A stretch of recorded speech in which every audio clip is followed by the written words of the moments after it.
Hello दोस्तों, स्वागत है आपका इन्फॉर्मेशन ज्ञान और हिस्ट्री की क्लास में। तो आज इस वीडियो में हम पढ़ेंगे spread and decline of Buddhism. हमारी जो लास्ट वीडियो थी उसमें हमने जो third council and fourth council of Buddhist की देख ली थी कि कौन कौन सी काउंसिल थी। हमने सारी काउंसिल डिटेल में काफ़ी पढ़ ली हैं। दो वीडियो हमारी काउंसिल से रिलेटेड हैं कि बुद्धिज़्म में फूट कैसे पड़ी, यानी बुद्धिज़्म का डिवाइड कैसे हुआ दो भागों में, और काउंसिल जो थी वो किसने और कब कब हेल्ड हुई। ठीक है, वो सारी चीज़ें हम पढ़ चुके हैं। इस वीडियो में हमारा फोकस रहेगा स्प्रेड एंड डिक्लाइन से रिलेटेड। तो इस वीडियो में ये सारी चीज़ें यहाँ पर पॉइंट ऑफ व्यू से डिस्कस करेंगे। तो ये जो हिस्ट्री की क्लास है वो सारे एग्जाम्स के पॉइंट ऑफ व्यू से रिलेवेंट रहने वाली है।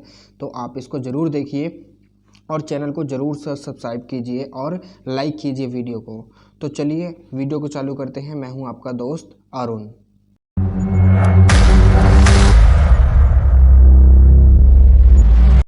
तो देखिए, अगर हम स्प्रेड की बात करते हैं बुद्धिज़्म की कि स्प्रेड कैसे हुआ, तो काफ़ी सारे ऐसे फैक्टर्स थे यानी रीजंस थे जो कहीं ना कहीं रिस्पॉन्सिबल थे जिससे कि जो बुद्धिज़्म है वो कहीं ना कहीं जो दूर तक अपनी ऊंचाइयों को छू पाया।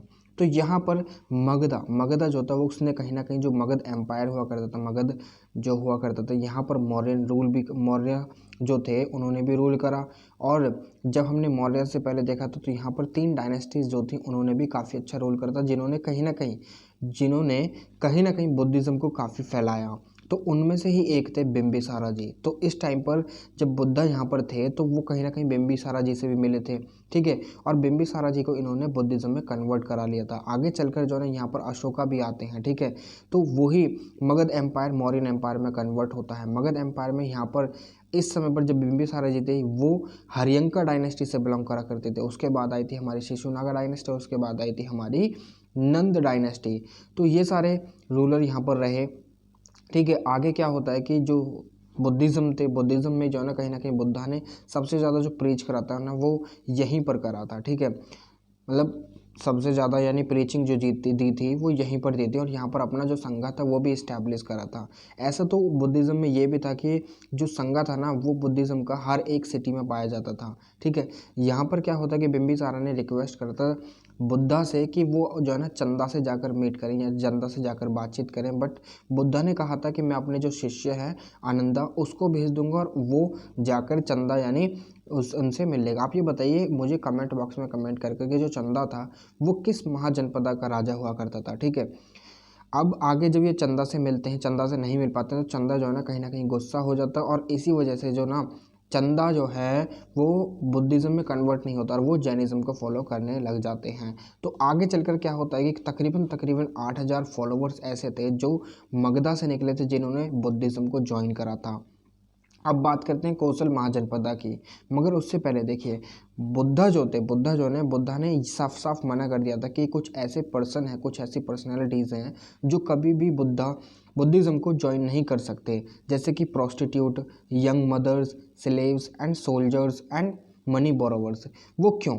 अब आपको रीज़न भी पता होना चाहिए कि ऐसा क्यों कहा था। देखिए, प्रोस्टिट्यूट के ऊपर कहीं ना कहीं कुछ रिस्पॉन्सिबिलिटी होती है कि उसके कुछ जो कस्टमर्स हैं ना उनको सेटिस्फेक्शन प्रोवाइड कराना, उनकी कुछ देखभाल करना। तो यहाँ पर अगर किसी के भी ऊपर कुछ भी रिस्पॉन्सिबिलिटी है तो वो बुद्धा के जो संघा है ना उसको इंडक्ट नहीं कर सकता, उसमें इंडक्ट नहीं हो सकता, उसको ज्वाइन नहीं कर सकता। तो इसलिए यहाँ पर प्रोस्टिट्यूट को बुद्धा के द्वारा मना कर दिया गया था कि a prostitute can not be inducted in to the संघा।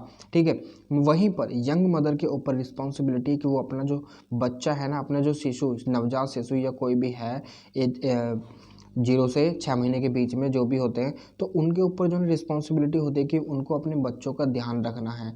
जब तक वो इस रिस्पॉन्सिबिलिटी से फ्री नहीं हो जाती तब तक वो बुद्धा के संघा को यानी बुद्धा के जो संघ है उसमें इंडक्ट नहीं हो सकती हैं। तो यही काम था प्रोस्टिट्यूशन के लिए, क्योंकि अगर प्रोस्टिट्यूट अगर इंडक्ट होना चाहती है then he has to leave his profession, और अगर वो लीव कर देगी तो देन खाएगी क्या, उसके ऊपर कुछ रिस्पॉन्सिबिलिटीज़ हैं उसको वो पूरी करनी होंगी।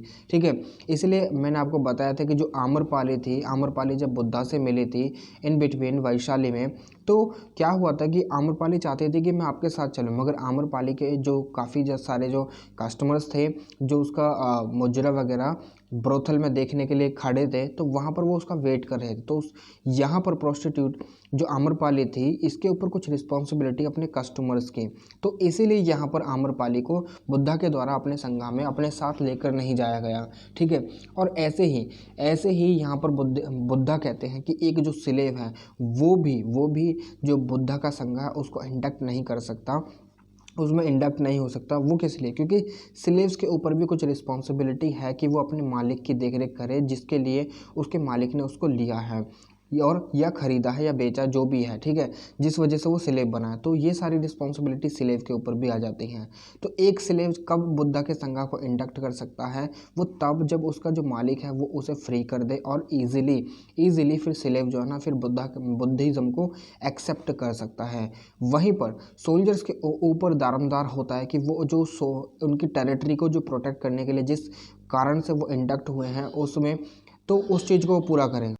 तो इसी वजह से जो सोल्जर्स के ऊपर जब दारोमदार है, तो इसी वजह से बुद्धा ने मना कर दिया था कि सोल्जर्स भी बिना उनकी रिस्पॉन्सिबिलिटी कंप्लीट हुए बुद्धा के संगा को नहीं ज्वाइन कर सकते। तो इसीलिए अगर कोई मनी बोरोवर है, उसने मनी उधार लिया, तो उसके ऊपर रिस्पॉन्सिबिलिटी है कि उसने जिससे मनी उधार ली है तो उसको वापस लौटाना। जब तक वो चीज़ कंप्लीट नहीं हो जाती, then till that person can not join Buddha Sangha. तो यहाँ पर ये कुछ पर्सनैलिटीज़ थी जिनको बुद्धा ने साफ तौर पर मना कर दिया था कि ये बुद्धा के संगा को नहीं ज्वाइन कर सकते until they have their responsibility और until they complete their responsibilities. तो यहाँ पर ये थे prostitute, young mothers, slaves, soldiers and money borrowers.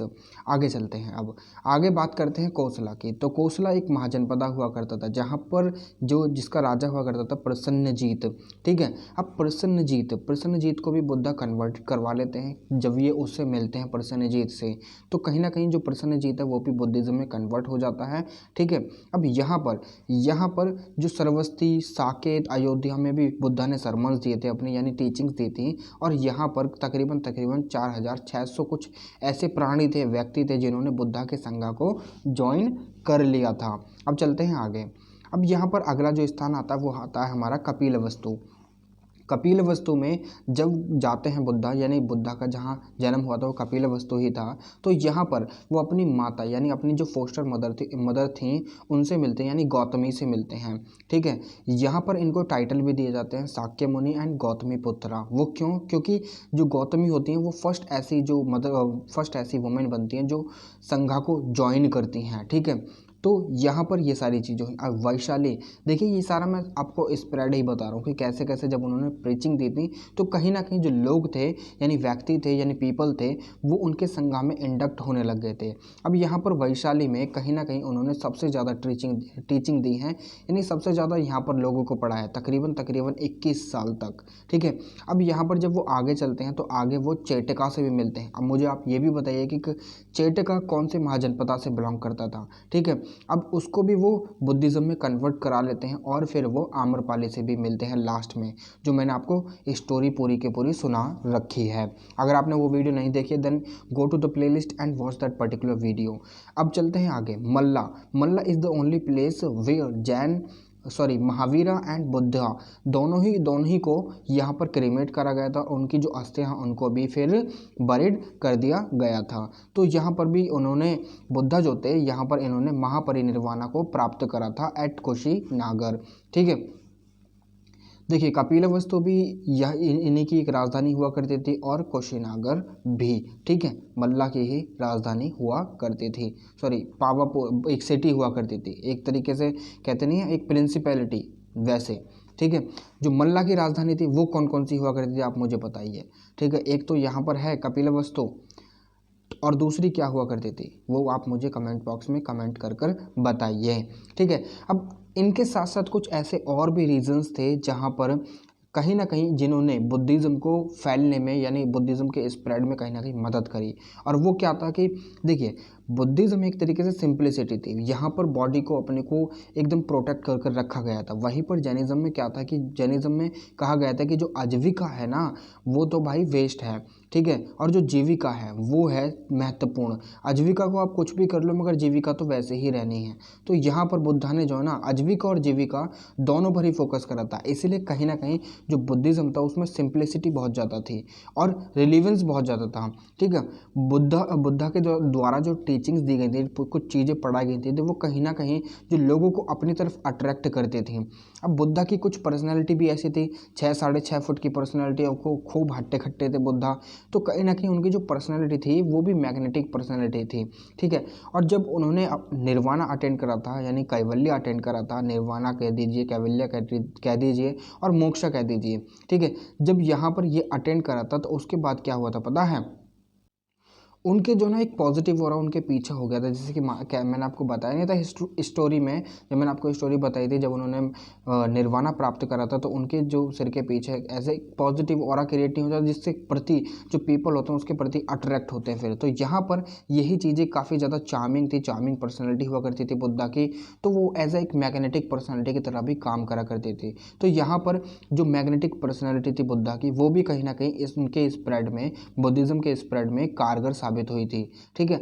आगे चलते हैं। देखिए यहाँ पर बुद्धा के द्वारा जो लैंग्वेज यूज़ करी गई थी वो मगधी बोली जाती थी और पाली उनकी जो ना कहीं भी टीचिंग्स में जब वो दिया करते थे, जो टीचिंग्स उनके द्वारा जो दी गई थी पाली लैंग्वेज में दी गई थी। तो पाली एंड मगधी दो लैंग्वेज ऐसी हुआ करती थी जो बुद्धा के द्वारा यूज़ करी गई। तो ये कॉमन मास की लैंग्वेज हुआ करती थी, यानी जो कॉमन पीपल हुआ करते थे ना वो यही सारी लैंग्वेजों को बोला करते थे। तो यहाँ पर जब एक जो पीपल है जो किसी भी टीचिंग्स को सुन रहा है, या अब मानकर चलिए आज के समय में क्या होता है कि 3 लैंग्वेज फार्मूले के ऊपर ज़्यादा डिबेट चलती हैं कि कुछ सदर्न स्टेट ऐसे हैं जो विलिंग नहीं है कि जो एक पर्टिकुलर लैंग्वेज है उसको पूरे कंट्री में मतलब एक तरीके से नेशन की लैंग्वेज का करार दिया जा सके। तो यहाँ पर यही चीज़ थी कि कुछ जो तमिल स्पीकिंग पीपल हैं वो चाहते हैं कि जो हिंदी है वो ना बने मगर इंग्लिश को कंटिन्यू रखो ना, तो ये सारी चीज़ें यहाँ पर भी थी। अब जो तमिल है वो इंट्रोडक्टरी लैंग्वेज है जो तमिल के पीपल हैं उनके लिए। अब जो हिंदी स्पीकिंग स्टेट है वो जो हिंदी है वो हिंदी स्पीकिंग स्टेट के लिए इंट्रोडक्टरी लैंग्वेज, यानी उनको जो शुरुआती दौर में जब बच्चा जन्म लेता है, शुरुआती दौर में बच्चे को उसकी मदर टंग में, यानी जो लैंग्वेज में जहाँ पर वो जन्म हुआ तो उसमें ही तो सिखाया जाएगा, तभी तो वो आसानी से सीख पाएगा। तो यहाँ पर एक तरीके से जो ना एक अटैचमेंट क्रिएट हो जाएगा उस बच्चे के बीच में और उसकी जो मदर टंग है उसके बीच में। तो यहाँ पर भी यही सारी चीज़ें हुई थी कि जो लैंग्वेज यूज़ करी गई थी बुद्धा के द्वारा वो कॉमन मास वाली लैंग्वेज थी जो लोकल पीपल बोला करते थे, तो आसानी से चीज़ें समझ में आ रही थी लोगों के, ठीक है। मगर आगे जाकर ये सारी चीज़ें कन्वर्ट होती हैं वो मैं आपको बताऊँगा। अब जो इंस्टीट्यूशंस थे उन्होंने कहीं ना कहीं बहुत ज़्यादा महत्वपूर्ण रोल प्ले करा, कहीं ना कहीं डिसिप्लिन को मेंटेन करने में और यूनिटी प्रोवाइड कराने में, गाइडेंस प्रोवाइड कराने में। तो ये सारी चीज़ें भी कहीं ना कहीं जो बुद्धा का जो स्प्रेड था ना, एक तरीके से इन्होंने सिंप्लिसिटी जाहिर करवाई कि बुद्धिज़्म में काफ़ी ज़्यादा सिंप्लिसिटी है, यू कैन ज्वाइन इट। तो ऐसे ही जो पीपल थे वो ज्वाइन करते चले गए।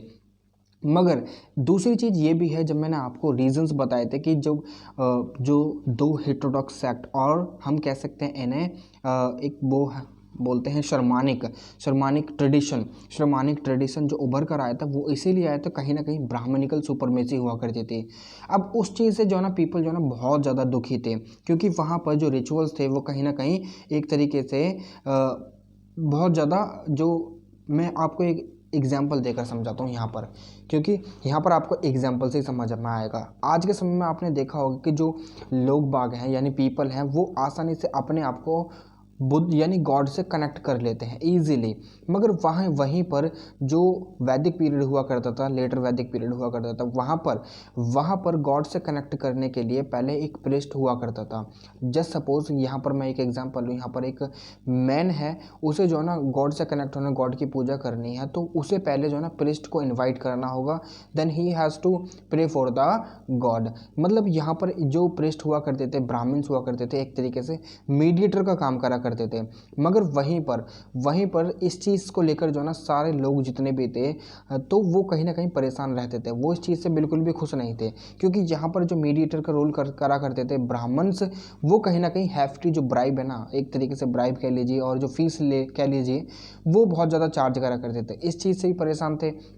ठीक है, कहीं ना कहीं जो फिर सेक्रीफाइसेस वगैरह भी ज़्यादा दिए जाते थे, इनका सेक्रीफाइस उनका सेक्रीफाइस, जैसे कि काव जो होते थे उनका भी सेक्रीफाइस, गोट एंड हैंस, तो उन इनका मतलब एनिमल्स का बहुत ज़्यादा सेक्रीफाइस हुआ करता था। तो इस चीज़ के प्रति जो लोग थे यहाँ के, वो बहुत ज़्यादा परेशान थे। अब वो इंतज़ार कर रहे थे कि कुछ ऐसी चीज़ आए जो हमारी जो लाइफ में रेवोल्यूशन लेकर आए। तो यहाँ पर जब लोग अनहैप्पी थे विद ब्राह्मणिज्म और ब्राह्मणिकल ट्रेडिशन, तब जब शर्मानिक ट्रेडिशन पिक्चर में आता है तो जो लोग बाग होते हैं यानी व्यक्ति जितने भी होते हैं वो शर्मानिक ट्रेडिशन की तरफ अट्रैक्ट होते हैं, यानी बुद्धिज़्म जैनिज़्म की तरफ अट्रैक्ट होते हैं, क्योंकि यही दो शर्मानिक ट्रेडिशन थे जो आगे चलकर जो मतलब इंटैक्ट रहती हैं। ठीक है, अब आगे चलते हैं।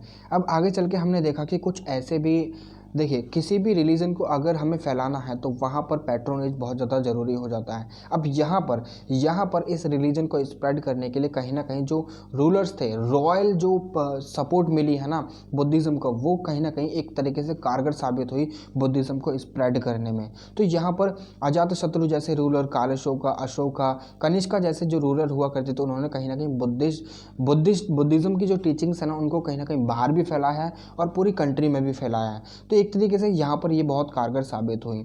अब देखिए मर्चेंट एंड ट्रेडर्स की मैं आपको एक एग्जांपल देता हूँ। जब मैंने आपको ये बताया था कि दोनों ये सेक्ट जो हेटेरोडॉक्स सेक्ट उभर कर कैसा ही है, तो यहाँ पर क्या हुआ करता था कि मर्चेंट एंड ट्रेडर्स जो हुआ करते थे, अब जो ब्राह्मणिज्म थे, ब्राह्मणिज्म में वर्णा के बेसिस पर सारी चीज़ें डिसाइड हुआ करती थी। वहीं पर जब बुद्धिज़्म एंड जैनिज़्म स्टार्ट हुए ना, तो कहीं ना कहीं जो मर्चेंट एंड ट्रेडर्स को बहुत ज़्यादा बढ़ावा मिला, क्योंकि यहाँ पर क्या हुआ करता था कि जो जैनिज़्म है उसमें अपरिग्रह को प्रैक्टिस करा जाता है, यानी no attachment to any kind of land. तो यहाँ पर ट्रेडिंग के लिए बहुत ज़्यादा कहा जाता था जैनिज़्म के द्वारा। अब तो ट्रेडिंग के लिए कहा जा रहा है, मतलब ट्रेड वगैरह करो। वहीं पर जो बुद्धिज़्म है, बुद्धिज़्म में सारी चीज़ों के लिए यानी जो लैंड है, लैंड ओनिंग जो है वो भी हुआ करती थी। मगर यहाँ पर जो पीपल थे वो चाहते थे कि उनकी सोशल मोबिलिटी हो, यानी वो नीचे वाले वर्णा से अगर वो चाहें अपनी वेल्थ इंक्रीज़ करना चाहें तो वो कर सकते हैं। ठीक है, मगर वहीं पर जो ब्राह्मण थे वो उनके जो रिचुअल्स थे, यानी गॉड से कनेक्ट करने के लिए जितने भी यजन वगैरह प्रैक्टिस होते थे, रिचुअल्स वगैरह, सेरेमनीज वगैरह हुआ करती थी, वो सारी कहीं ना कहीं कॉस्टली थी। तो इन सारी चीज़ों को कहीं ना कहीं अवॉइड करने के लिए भी मर्चेंट और ट्रेडर्स जो थे उन्होंने कहीं ना कहीं बुद्धिज़्म और जैनिज़्म को अपनाया। ठीक है, तो यहाँ पर बुद्धिज़्म और जैनिज़्म को कहीं ना कहीं डोनेशंस भी दिए गए ताकि वो आसानी से स्प्रेड हो सकें। तो बुद्धिज़्म जो था वो कहीं ना कहीं बहुत ज़्यादा अट्रैक्टिव हुआ करता था, तो इसीलिए मर्चेंट एंड ट्रेडर्स जितने भी हुआ करते थे वो बुद्धिज़्म को डोनेशन दिया करते थे जब उनकी ट्रेड एंड कॉमर्स और आर्ट एंड क्राफ्ट वगैरह चला करते थे। तो इसीलिए यहाँ पर ये सारी चीज़ें फ्लरिश हुई।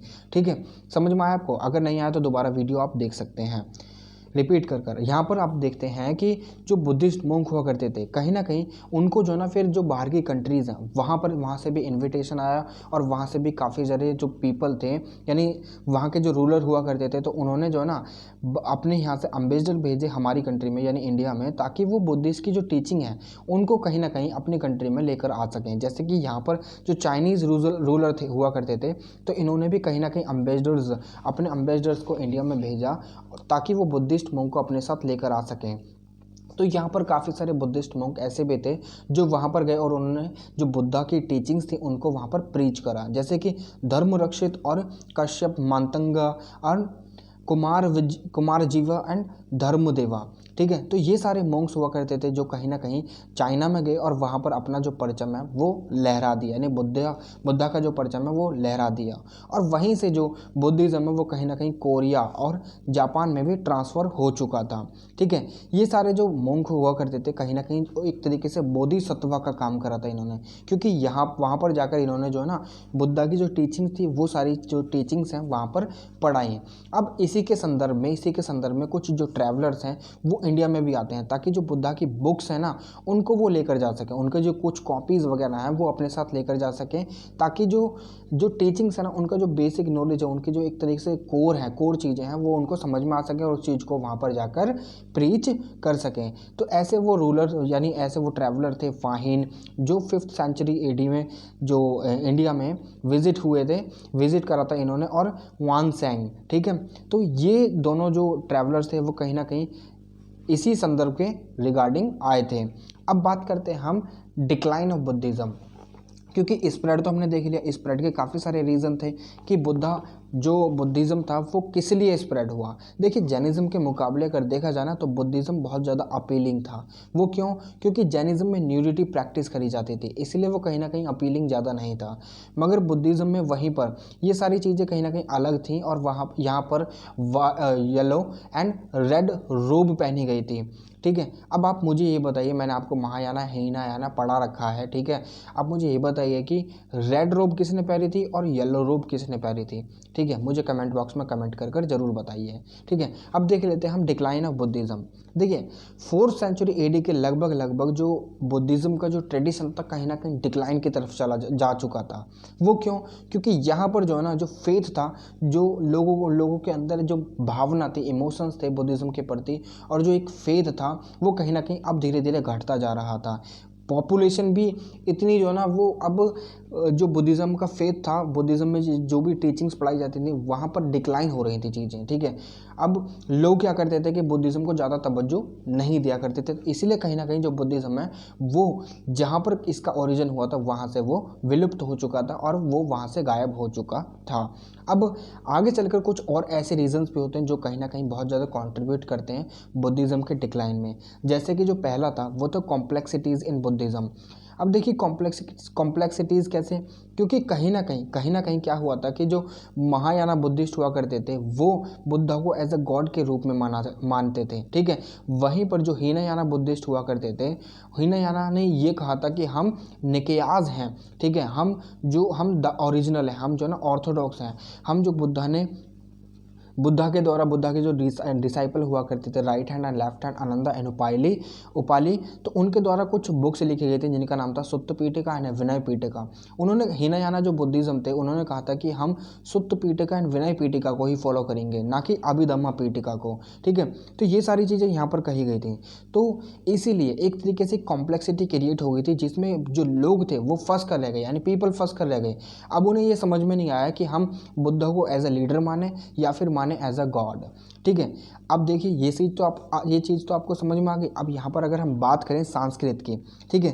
अब आगे चलकर क्या होता है कि जो महायाना बुद्धिस्ट होते हैं ना, महायाना बुद्धिस्ट मोंक, वो जो है ना संस्कृत लैंग्वेज को अपना लेते हैं, ठीक है। अपनी जितनी भी टीचिंग थे वो संस्कृत लैंग्वेज में उन्हें प्रीच करने लग जाते हैं। वहीं पर संस्कृत लैंग्वेज जो थी ये स्कॉलरली लैंग्वेज हुआ करती थी, कॉमन मास की लैंग्वेज तो हुआ नहीं करती थी, जिस वजह से कहीं ना कहीं जो बुद्धिस्ट की जो अपीलिंग थी, बुद्धिज़्म की जो अपीलिंग थी वो कहीं ना कहीं मासेस के प्रति बहुत कम हो गई थी इसी वजह से, ठीक है। अब देखिए आगे एक और रीज़न होता है, कहीं ना कहीं जो बुद्धा थे उन्होंने कहा था कि जो गोल्ड एंड सिल्वर है ना उससे आपको दूर रहना है। मगर ये सारी चीज़ें जब हमने चेंजेस देखे थे विनय पीठिका में, जब चेंजेस करने के लिए बोले गए थे तो यहाँ पर इन सारी चीज़ों को कहीं ना कहीं रिलैक्सेशन मिल गया था। तो यहाँ पर बुद्धिस्ट जितने भी मॉन्क हुआ करते थे उन्होंने ये सारी चीज़ें अमेस करनी चालू कर दी, अपने पास इकट्ठा करनी चालू कर दी, जिससे कि कहीं ना कहीं जो बुद्धिस्ट की जो एक मोनेस्ट्रीज थी ना वो एक तरीके से ह्यूज वेल्थ इकट्ठा करने लगी, एक तरीके से फिर जो ना बहुत ऊंची होने लगी, फिर वो जो कॉमन मासेस हुआ करती थी उनके चंगुल से बहुत ऊपर जा चुकी थी, ठीक है। क्योंकि संस्कृत भी लैंग्वेज यहाँ पर अडॉप्ट कर ली गई थी। तो ये सारी चीज़ें हुई जहाँ से कहीं ना कहीं बुद्धिज़्म का डिक्लाइन है ना उसमें इन्होंने बहुत ज़्यादा कंट्रीब्यूशन दिया। अब आगे चलकर क्या होता है कि जो रॉयल पैट्रोनेज था वो कहीं ना कहीं डिक्लाइन हो जाता है, और जब गुप्तन पीरियड आता है तो उस समय तो गुप्ता के द्वारा जो मतलब गुप्तन रूलर जितने भी हुआ करते थे उनके द्वारा वैष्णविज्म को फॉलो करा जाता था, यानी वो कहते नहीं आर्डेंट फॉलोवर ऑफ वैष्णविज्म, यानी हिंदू थे वो, तो वो कहीं ना कहीं बुद्धिज़्म को कहीं ना कहीं मानते नहीं थे, इसलिए उन्होंने बुद्धिज़्म को कुछ भी कोई भी सहारा नहीं दिया, रॉयल पैट्रोनेज बिल्कुल भी नहीं दी, जिससे कि कहीं ना कहीं जो बुद्धिज़्म का जो डिक्लाइन है ना वो होता रहा। तो चलते हैं अब आगे। अब एक जो एंटी बुद्धिस्ट ट्रेडिशन, अब कुछ रूलर्स ऐसे भी आए इंडिया में जो जिन्होंने कहीं ना कहीं जो बुद्धिस्ट मोंक थे उनको मारा और बुद्धिस्ट मोनेस्ट्रीज थी उनको तोड़ा। उनमें से एक थे पुष्यमित्र शुंगा, जिन्होंने बुद्धिस्ट जो मोनेस्ट्रीज थी, काफ़ी सारी बुद्धिस्ट मोनेस्ट्रीज तोड़ी और बुद्धिस्ट मोंक के मारने पर, यानी अगर आप एक गला लेकर आओगे बुद्धिस्ट मोंक का काट कर तो आपको 100 दिनार दिए जाएंगे। तो ऐसा अवार्ड रखा गया इनके द्वारा। अब आगे चलते हैं, आगे देखिए। अब ये कुछ रूलर पुष्यमित्र शुंगा जैसे यहाँ पर भी थे, मेहरकुला, ठीक है, जो फॉरेन इन्वेजन में मतलब इंडल्ज थे। अब फॉरेन इन्वेजन में जब ह्यूनास आए थे और मेहरकुला जैसे रूलर आए तो इन्होंने भी कहीं ना कहीं जो बुद्धिस्ट मोनेस्ट्रीज थी उन पर हमला करा, जस्ट बिकॉज ऑफ वेल्थ, क्योंकि यहाँ पर बुद्धिस्ट मोंक जितने भी थे उनके द्वारा वेल्थ जो थी सिल्वर एंड गोल्ड बहुत ज़्यादा अमेस कर ली गई थी, जिसके कारण जो फॉरेन इन्वेजन थे, फॉरेन रूलर थे, उनका अट्रैक्शन इनके प्रति बहुत ज़्यादा हुआ, just because of lure of wealth. ठीक है, अब आगे चलते हैं। अब कहीं ना कहीं बुद्धिज़्म में जो सबसे जो ग्रेट पर्सनैलिटी हुआ करते थे वो थे गौतम बुद्धा। अब यहाँ पर गौतम बुद्धा के बाद कोई ऐसी पर्सनैलिटी उभर कर ही नहीं आई कि जो एक तरीके से एक अपीलिंग क्रिएट कर सके लोगों के मन में और लोगों को अपनी तरफ अट्रैक्ट कर सके। तो कहीं ना कहीं एब्सेंस ऑफ ग्रेट पर्सनैलिटी भी बुद्धा के डिक्लाइन में बहुत बड़ा कंट्रीब्यूशन निभाती है। ठीक है, अब आगे जो बुद्धिज़्म था वो काफ़ी सारी सेक्ट में भी फ्रैगमेंट हो चुका था। हमने देखा जो हीनयाना बुद्धिज़्म श्रीलंका में जाने के बाद 11 सेक्टों में विभाजित हो चुका था, डिवाइड हो चुका था। तो कहीं ना कहीं अब लोग इस वजह से भी परेशान था कि अब कौन सी ऐसी सेक्ट है जिसको हम फॉलो करें। तो कहीं ना कहीं एक तरीके से कॉम्प्लेक्सिटीज़ यहाँ पर भी क्रिएट हो रही थी। ठीक है, अब देखिए जब art and culture 7th century के बाद यानी 700 AD के बाद जब आर्ट एंड कल्चर में डिक्लाइन आया, ट्रेड एंड कॉमर्स में एंड ट्रेड एंड क्राफ्ट में भी डिक्लाइन आया, तो कहीं ना कहीं जो डोनेशन था वो बुद्धिज़्म के लिए या मोनेस्ट्रीज़ के लिए, संघास के लिए कहीं ना कहीं रुक चुका था। तो इसमें भी कहीं ना कहीं बहुत बड़ा रोल प्ले करा इस चीज़ ने भी, इस पर्टिकुलर रीज़न ने भी बुद्धा और बुद्धिज़्म की जितनी भी चीज़ें थी, टीचिंग्स वगैरह, उनके डिक्लाइन के रिगार्डिंग। ठीक है, तो ये थी decline and spread of Buddhism. तो यहाँ पर हमने पढ़ ली ये सारी चीज़ें। अब हम आगे जो हमारी आने वाली वीडियोस में पढ़ेंगे डिफरेंसेस कि महायाना एंड हीनयाना में क्या डिफरेंस है। ठीक है, बुद्धिज़्म और जैनिज़्म में क्या डिफरेंस है और बुद्धिज़्म और जैनिज़्म में क्या सिमिलैरिटीज़ हैं। तो ये सारी चीज़ें हम आगे आने वाली वीडियो में पढ़ेंगे। अगर आपको इस वीडियो में कोई भी प्रॉब्लम है या किसी भी वीडियो में कोई भी प्रॉब्लम है, do let me no in the comment box, I will reply you. ठीक है, डेफिनेटली मैं आपको रिप्लाई करूँगा विद अ पर्टिकुलर सॉल्यूशन। ठीक है, एक विशेष सॉल्यूशन के साथ, ताकि आपकी जो क्वेरी है वो क्लियर हो सके। ठीक है, कोई भी वीडियो में आपको प्रॉब्लम आती है then do let me know. ठीक है, अभी तो फ़िलहाल के लिए इस वीडियो में इतना ही। ठीक है, अगली वीडियो में हमारी आपसे फिर मुलाकात होगी। मगर अगर आपने हमारा चैनल सब्सक्राइब नहीं करा है, do hit the subscribe button as well as the like button. Video को लाइक कर दीजिए, सब्सक्राइब कर दीजिए चैनल को। ठीक है, और शेयर कीजिए अपने दोस्तों के साथ, फ्रेंड्स के साथ, ताकि उनको भी इस चीज़ का लाभ दे सकें। ठीक है, क्योंकि ये जो मुहिम है ये कहीं ना कहीं फ्री ऑफ कॉस्ट मैं आपको पढ़ा रहा हूँ। You do not have to pay anything, but you have to recharge your mobile for watching my videos. तो अभी फ़िलहाल के लिए इतना ही। इस वीडियो में आपसे फिर मुलाकात होगी एक और नई वीडियो में एक और नई इन्फॉर्मेशन के साथ। तब तक के लिए जय हिंद।